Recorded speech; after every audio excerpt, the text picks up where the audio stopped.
Ashama harka fuunee hordoftoota daawwattoota maatii shaashee nuustuu bakkam jirtan nageenyi koo bakkuma jirtanitti isin haa gayu. Egaa hordoftoota daawwattoota keenya sagantaan kiyya guyyaa har'aa sagantaa waan lama sadii irratti xiyyeeffatu ta'a. Inni jalqabaa immoo hidhamuu eegdota Jawaar Mohammadii fi akkasumas qeerroo kutaalee Oromiyaa garaa irraa sababa ayyaana Irreechaa irratti hidhamanii fi akkasuma daawwannaa pirezidaantii Keeniyaa Uhuru Kenyaattaa kan gurra isin buusu ta'a. Hanga xumura sagantaa kiyyaatiin nafaana turaa isiniin jedha. Warri yeroo jalqabaatiif gara maatii shaashee nuustuu dhuftan subscribe gochuun maatii keenya dabalamaan dhaamsa keenya kan yeroo hundaati. Egaa hordoftootaaf daawwattoota keenya akkuma beekamu akkuma dhagamaa jiru akkuma social media irra deddeemaa jiru eegdota Jawaar Mohammad dabalatee qeerroon Oromiyaa kutaalee Oromiyaa garaatti hidhamaa jiranii hidhamanis jiranii ka hidhamanis ni hiikamne ittuma dabalamanii hidhamaa jiru. Sababni hidhamaniif tokko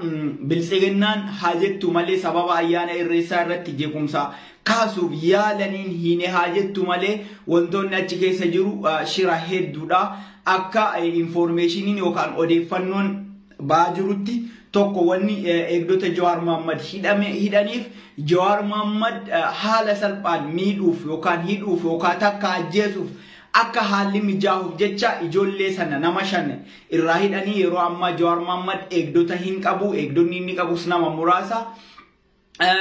Saniif jecha waan kana bilisiginnaan nagaa biyyaa dhoorguudhaaf jecha maali jennaan namni nagaa barbaadu akkanaan ummata nagaa lafaa ka'een jeequ Arafatiin fudhadhaa Arafat nama ummata Oromoo kanaaf beeloftoota godina Baalee keessa deeme kan mootummaan dhaqqabuu hin dandeenye ummata san beela baasaa ummata irraa kadhatee ummata nama nyaachisuudha. Akkasuma gumaa qeerrootiif ijoolleen kunniin lamaan Arafat Abubakarii fi gumaa qeerroo jechuudha. Ijoollee ummata beela keessattuu gammoojjii Baalee keessa deddeebanii bakka mootummaan dhaqqabuu hin dandeenye bakka harki mootummaa gahuu hin dandeenye isaan dhaqanii ummata kana nyaachisaa turanii. Garuu sababbiin isaan hidhaniif nagaa biyyattii tanaa dhoorguudhaaf nuti nagaa buusaa yaa Abiyyi yaa mootummaa Itoophiyaa nagaa nuu buusaa nagaan jiraannaa biyyattii hin shororkeessinaa jennee osoo nuti waannu osoo ummanni Oromoo kana jedhee iyyuu osoo ummanni kutaalee Oromiyaa garaa keessatti osoo du'u Oromoon osoo nagaa farsu osoo kutaalee keessattuu Wallagga Arfanitti osoo ummanni dhumatu osoo ummanni lafarraa buqqa'u nagaa nuu buusaa nagaan jiraannaa biyyattii tana gara nagaa fidaa jennee osoo waannu qeerroo kanniin hidhanii akkasuma eegdota Jawaar Mohammad hidhanii ummata Oromoo nagaa dhoorguudhaaf jecha waan kana fidan. Tokkoffaa akkuma jalqaba irratti kaasuuf yaaletti sababa eegdota Jawaar Mohammad nama shanii sanii hidhaniif keessa wanti amma jedhamee jala sararamee kaamee jiru Jawaar Mohammad mala salphaadhaan ataqqa'uuf yookaan miidhuudhaaf jecha takka ajjeesuuf jecha akka haalli mijaa'uuf jecha ijoollee kana jalaa fuudhanii hidhan. Kanarratti Oromoon maal ta'uu qaba? Dammaquu qaba. Hayyuu fi eeggachuu qaba. Sagalee ijoollee hidhaman kanaaf dubbachuu qaba. Biyyattiin tun gara waan biraa keessa deemaa jirti. Gara waan biraa keessa seenaa jirri. Osoo yaa'iin biraa ka'ee osoo yookaan jidduu kanatti yaa'iin biraa mootummaa mormiin yookaan hiriirri adda ka'e ta'e Jawaar Mohammad akkasumas ummata kana fixuuf jecha waan kana bilisiginnaan karoorsitee baafte waan ta'eef inni hiiktii osoo ni hiiktii jennu har'a guyyaa shangaanii jiranii kana biratti ummanni Oromoo kallattii arfaniinuu cadhisuu hin qabu. Gad bahee mirga isaatiif dubbachuu qaba. Namni nagaan dhorke mootummaa kanaadha malee ummata kanaa miti. Maaliif jennaan osoo duunu osoo hidhamnu nagaa nuu buusaa jennee osoo gurra qeensinee isaan caqabnu isaan garuu ummata kana dhaga'uu diddaadhaaf hidhaa kutaa biyyattii garaa keessatti hammeessanii ajjechaa namaa jabaatanii itti fufaa jiranii. Haalli kun eessallee nuun geessu hidhamtoota kana hiikaa biyya keenyaaf naga buusaa. Dhaamsa keenya kan yeroo hundaati. Naga keessa waan hundatu jira. Hidhaaf ajjechaaf nama buqqisuun gara duubaatti nama deebisu. Guyyoota shanan kana keessa qofa sababa ayyaana Irreechaatii wal qabatee kutaalee Oromiyaa guutuu biyyattii keessaa qeerroo 12,000 ol akka hidhanii hidha mana gara keessatti hidhamanii akka dararamaa jiranidha information yookaan odeeffannoon uummata irraa nu gahaa jiru. Kanaaf uummanni keenya gabbayee ijoollee isaatiif hayyuu isaatiif biyya isaatiif cadhisuun qabu waan kana irraa dubbachuu qaba.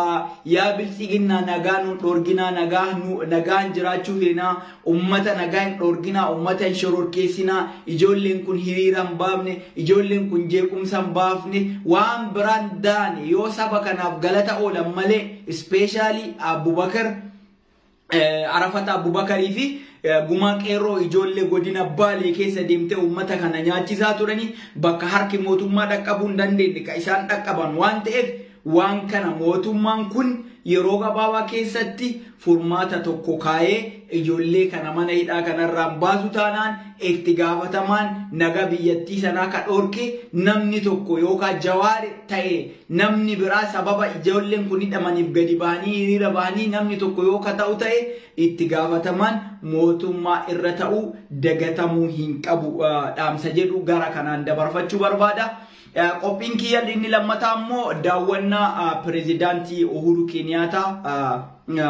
Kenyataa miti William Ruutoodha guyyaa har'aa Itoophiyaa seenee daawwatee jira magaalaa Finfinneetti muummichi ministeera Abiy Ahmed simannaa ho'aa geggeesseefii jira yeroo inni mo'ate isa jalqabaa irratti namni baga gammadde jedheen mootummaa Itoophiyaa Abiy Ahmed haala saniin wal qabatee jechoonni tokko tokko xiinxalloonni garagaraa kennamaa jiranii kanaan dura yeroo mootummaan dura aangoorra ture kan Keeniyaa aangoorra jiru hariiroon Keenyaatiif Itoophiyaa hedduu gabbu'ee jira sababa kanaaf jecha wanna inni jalqabatti Abiy Ahmed baga milkoofte jedheeni xalayaa san barreesseef jecha dura daawwannaa isaa jalqabaa Itoophiyaa irraa taasisee jira akkasuma dhaabbata biyya keenyatti hojii eegalaa jiru Safaricom Tele jechuudha Safaricomii guyyaa har'aa eebbisiisee hojii jalqabsiisee jira mootummaan William Ruutoon kuni mootummaa dimokiraatawaadhaan filatamee gara angootti dhufee filannoo seera qabeessaan filannoo akka Afrikaatti filannoo seera qabeessa jedhamee tilmaamni guddaan kennamee fi akkuma eeggametti kan xumuramedha ummataan jaalatamee kan filatamedha. Kanaaf warra guyyaa har'aa daawwannaa isaa keessatti wantoota hedduu tilmaamni garagaraa kennamee jira.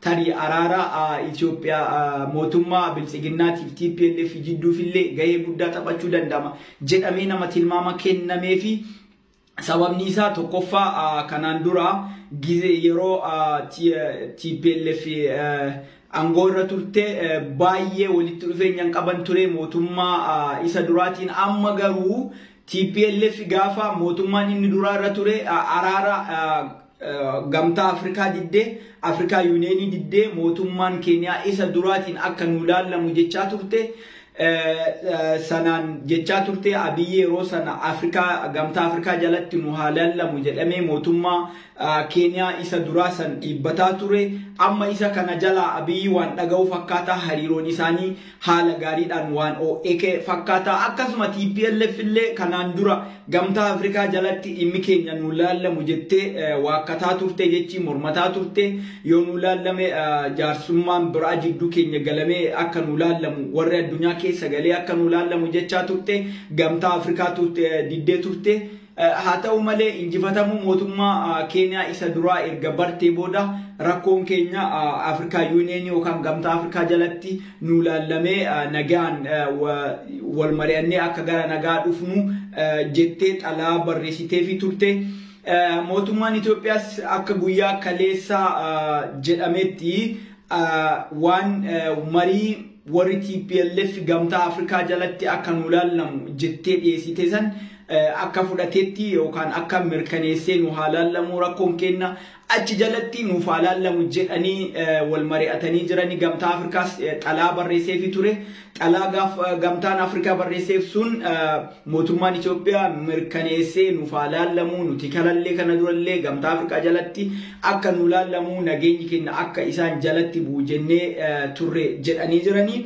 haala saniin dubbiin isaanii immoo akka gamtaa Afrikaa jalatti laallamtuudha amma ka walii galame waraanni dhaabbatee gara marii dhufanii marii sana achi jalatti akka geggeeffamuudha yookaan Afrikaa Yuuniyeenii jalatti jechuudha. Haala kana fakkaataa garuu immoo kanama yaachisuu qabu waan Oromiyaan waggoota arfan darban kana namuu hunduu ni beeka akkatti uummanni keenya godina hunda keessatti naannolee hunda keessatti buqqa'aa ajjeefamaa ture namuu ni beeka. Haa ta'u malee wanti Oromiyaa wanti dubbatamin jiru tokkoffaa waraana adda bilisummaa Oromootiin mariin dhiyaateef hin jiru. Oromoon ka jechuutti jirtu nutis akkuma warra Tigree lola irra jirti Oromiyaan dhimma keenya addunyaan dagattee jirti addunyaan dhageettee gamtaan Afrikaas isaan kanas dubbisee akka gara mariitti isaanis deebisu jedhamaa jira. Sababni isaa Oromiyaa Tigraay qofa keessatti nageenyi bu'e yoo Oromiyaa keessatti nageenyi buune Itoophiyaan nagaa argachuu hin dandeettu. Maaliif jennaan Oromiyaan handhuura Itoophiyaati waan taateef nageenyi dursinuu kan eegalu Oromiyaa keessaa ta'uu qaba. Saniifuu dura dursa Oromiyaan nagaa yoo argatte Tigraayis nagaa argatti. Afrikaa Yuuniyeeniinis waan kana waan itti yaadannatti hin fakkaatu kanarratti kan hojjechuu qabu uummata Oromooti. Maaliif hayyoota Oromooti dhimmi keenya maaliif lafa kaayame naannoo Tigraayitti nageenyi bu'e naannoo Oromiyaatti nageenyi hin bu'u yoo ta'e mariin naannoo Oromiyaatti hin geggeeffamu yoo ta'e hayyoota dhaabbilee siyaasaa Oromiyaa keessa socho'an kaafaa irraa hanga abaa'ootti marii kanarratti hirmaatanii mariin kun kara nagaatiin hin furamu yoo ta'e nageenyi Itoophiyaa ammallee waan mallattoo gaafii keessa jiruu fi maaliif deebi'ee hin bu'u.